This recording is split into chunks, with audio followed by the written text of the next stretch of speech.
There's also breathing mudras and how you breathe and for what situation and how it's going to help you. So everything is like very well practically written in this book. Thank you. Thank you. Thank you so much for letting me know. I didn't know that this was out and you let me know. And I was like, Yeah. I was amped up. I wanted to talk about the link between yoga and yuga. Okay. So I have read it, but I want you to re-explain it to me. If you ask an average practitioner of yoga, right, uh, what is yoga, right? They probably would fumble upon the answer, right? Yoga, in its purest form, from a definition perspective, just means union. Union. Yeah.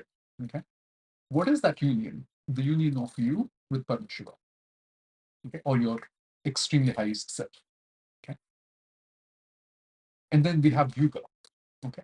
Yuga is a measurement of time, but it is through this time. Okay. Imagine like Shiva is like the center of the entire universe. Okay. Everything else is revolving around him. Okay. And when you're revolving around something in an elliptical pattern, right? There will be points when you're further away, and then there will be points that are close. Okay. And then so the yuga, okay, the closer you are to Shiva, okay, the higher is your enlightenment, the higher is your consciousness, the higher is your awareness. The farther you're away from him, right? The lesser all of these factors are. Okay. So in one way, both the words yuga and yoga, okay, are talking about you. Okay. It's just that from a time perspective, in the yuga that you are in, okay, yoga becomes easy or difficult for you because you are further away or closer. That's all. Awesome. Very I've super simplified it. Okay. Obviously, you have like so many metrics of time. Okay. Mhm. Yuga is just one thing, right? And then you have to go into the concepts of manmantra, kalpa. Okay. All of these things come into play. And it's going to become so technical so quickly that people might get confused about it. Because to explain it in a simple way, okay, one day of Brahma, okay, is so infinitely long, okay, that the creation or the of a yuga and the dissolution of a yuga will happen at just one day. And then that is a part of Vishnu's, Sri Mahavishnu's metric. And Sri Mahavishnu's metric is a part of Shiva's metric. Okay. So it goes on, like it starts building up, incrementally from that. Yeah. That's how time is Yes. measured there. Yes. And you bring up very important point of yoga. Mhm. And even Joe Rogan talks about in his podcast about Kali Yuga, and he mentions like how different yugas that the Hindu mythology have spoken about it.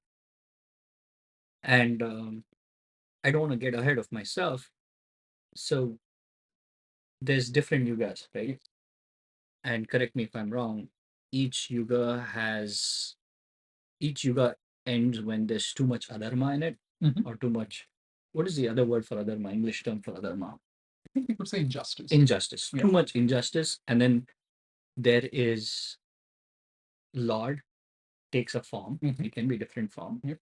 and he comes down to put end to that yuga, and next yuga starts. Correct. Correct. So can we talk about what was the first yuga? This yuga is called Satya Yuga or Krita Yuga. Satya yuga or Krita yuga? Okay. And in this yuga, right, it was the creation happening itself. Mhm. So pretty much no one, at least from the books and everything, right, no one even had the necessity to talk. They could just look at you and they could understand exactly what you were going through and everything. Right? Because their awareness and their consciousness was like so high. Okay. And after that is like the